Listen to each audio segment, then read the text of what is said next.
Hi everyone, I'm Miss Lewis. I will be reading chapter 11 from Because of the Rabbit. Chapter 11 starts on page 113. Rabbits don't consider breed, age, or size when choosing a friend to bond with. I would have liked to hang out with Jack and Lappy all afternoon, but I imagined Miss Martell with her spinning finger. We had to get our video done. So I put the rest of the blueberries in Lappy's pen so he'd go in to get them.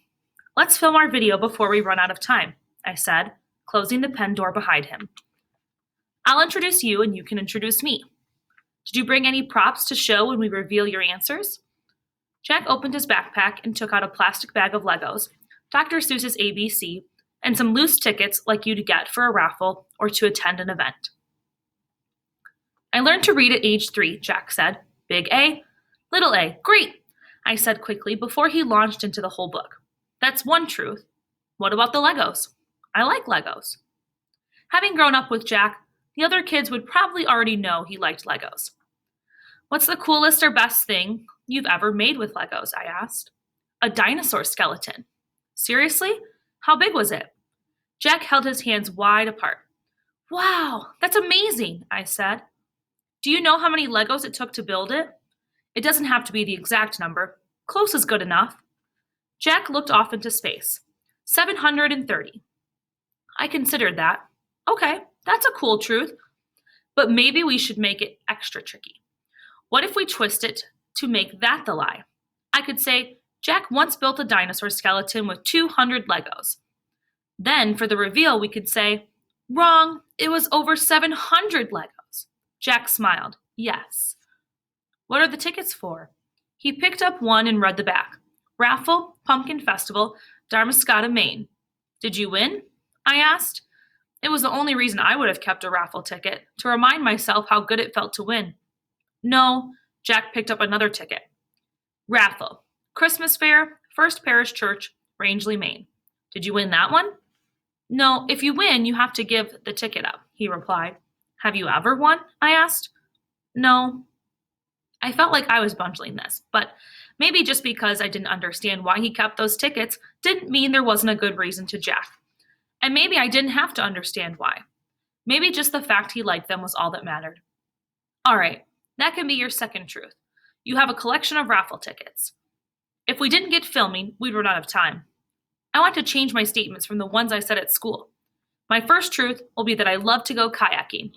I used to go with my brother a lot, but now he's in high school and busier. I didn't really mean to tell Jack that. It just came out. You'll just say, Emma likes to go kayaking, though. I had a secret plan with that statement. I was hoping that some other girl would tell me that she liked to go kayaking, too. Then I could invite her over, and we could go together and she could use Owen's kayak. Jack ripped several sheets of paper out of his notebook. What are you doing? I asked. Cue cards, he replied. Great idea. I waited for him to write my first statement. The second truth is I once climbed Mount Katahdin. Jack wrote it easily, even spelling Katahdin correctly. I thought Miss Hutton would like to know that we both like hiking and mountain climbing. I wouldn't tell her that I almost didn't make it to the top and Owen had to coax me to keep going, though. And the third one is, Emma has a pet parakeet. Jack paused, his pencil above the paper. It's the lie? I reminded him. After the kids guess, I can show a photo of my real pets. A photo isn't as cute as the real thing, but wait, what if I brought Lappy himself? Was that crazy? On the one hand, that would be a bit complicated and a lot to coordinate, and I didn't even know if Mom would have time, or if it was allowed. On the other hand, it could be quick. If Mom could bring him, I could take him out of the carrier and let the kids pat him for a couple minutes. Then Mom could take him back home. It wouldn't take a lot longer than showing a photo, but maybe Mom would start talking and tell the kids something embarrassing about me, like how she told Jack's mom I wanted a friend, even if it was the truth. Maybe Dad could bring him. Dad was a big part of Lappy's story, and he didn't tell embarrassing stories about me thinking they were cute. Suddenly, I was glad Iris and Leah hadn't been able to meet Lappy yet. This would be even better. It could be a big dramatic moment for my reveal. Most kids love pets.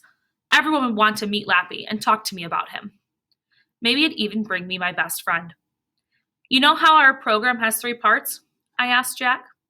First, we say the statements about each other, then the class guesses. Finally, we reveal the answers. Yes, Jack said. Okay, I have an idea. Let's do the statements about each other on video, just like we planned. I'll introduce you, and you introduce me. But then, on the day we present, let's do our own reveals in person. It'll be more exciting for the audience. You can bring your Lego dinosaur skeleton, or if it's too fragile to bring, maybe you could bring a big photo of it. I bet kids would think it was awesome. It'll give you a chance to tell them about it, and maybe I can bring Lappy. Jack smiled. Yes! It felt great that Jack was excited about my idea. It made me feel a little braver about telling Iris and Leah that Jack and I had changed the plans. Okay, let's get filming. I'll go first, I said. Since one of Jack's truths was about reading, I stood in front of my bookcase. Just film me no matter what happens. We can edit later. I don't like being recorded, and I wished I had made some cue cards too, but I smiled my friendliest smile as Jack pushed the button on Mom's phone. Let me introduce you to Jack. Here are some statements about him, but only 2 of them are true. See if you can guess the lie. I paused for extra drama. Jack collects raffle tickets. Jack built a dinosaur skeleton with 200 Legos. Jack learned to read at the age of 3. As I said each statement, I tried to keep my face the same so I wouldn't give away the lie. Which one do you think is the lie? Then Jack stood in front of my dresser. I arranged the cue cards on the windowsill behind me so the lie would be last. I wanted to end with Lappy. Let me introduce you to my friend Emma, Jack said loudly, like he was an announcer at the basketball game. Emma likes to go kayaking. Emma once climbed Mount Katahdin.